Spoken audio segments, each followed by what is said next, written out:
Менин каналыма кош келдиңиздер. Бүгүн сиздер менен восточный пирогдун рецептин менен бөлүшөм. Оңой жана бат жасалат. Сөз жасап көрүңүздөр. Ал эми менин каналыма катталып лайк басканды унутпаңыз. Песочный тесто жасайбыз. Ал үчүн бизге сахар, жумуртка, май, un жана разрыхлитель керектелет. Бардыгын бир чашкага ченеп даярдап алдым. Биринчи эле сахар менен жумуртканы жакшылап аралаштырып алабыз. Андан кийин un разрыхлительди жакшылап аралаштырып, үстүнө 82,5 сливочный маслобузду кошуп, аралаштырып крошка кылып алабыз. Алдын ала даярдап алган яичный смесибизди үстүнө кошуп, жакшылап камыр ийилип алабыз.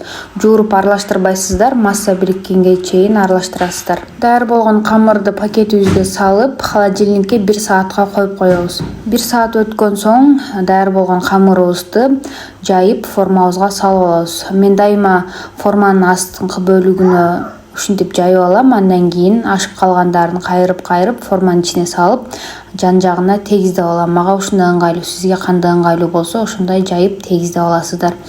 Андан кийин даяр болгон камырыбызды сөз үстүнө вилка менен чегип чыгабыз. Начинкасын даярдайбыз. Бизге өрүк, жаңгак жана мейиз керектелет. Мен алдын ала бардыгын жууп, кургатып алдым. Сиз дагы алдын ала бардыгын жууп, кургатып алыңыз сөзсүз. Бардыгын ушинтип чоң-чоң кубикче кылып туурап алабыз. Бардыгын бир чашкага салып алып жакшылап аралаштырып алабыз дагы. Андан кийин камырыбыздын үстүнө салабыз. Жан-жагына бардыгын жеткирип, үстүнө сгущенка куябыз. Негизи термостойкий сгущенка куюш керек. Мен андай термостойкий сгущенка таппагандыктан ушундай 3 желаниянын сгущенкасын коюп койдум. Термостойкий болсо үстү күйүп кетпей жакшы бышат.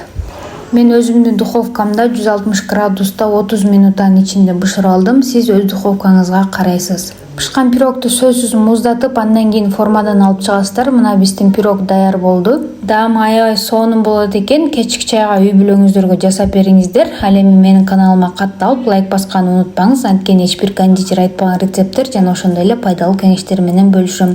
Мен алдыда фисташковый пирог, торт, бента торт, рулеттердин рецепттерин киргизгем. Аларды дагы карап чыксаңыз болот. Менин YouTube каналымда дагы кандай рецепттерди көргүңүз келет, сөзсүз комментарийге жазып коюңуз. Сөзсүз окуп жооп беремин.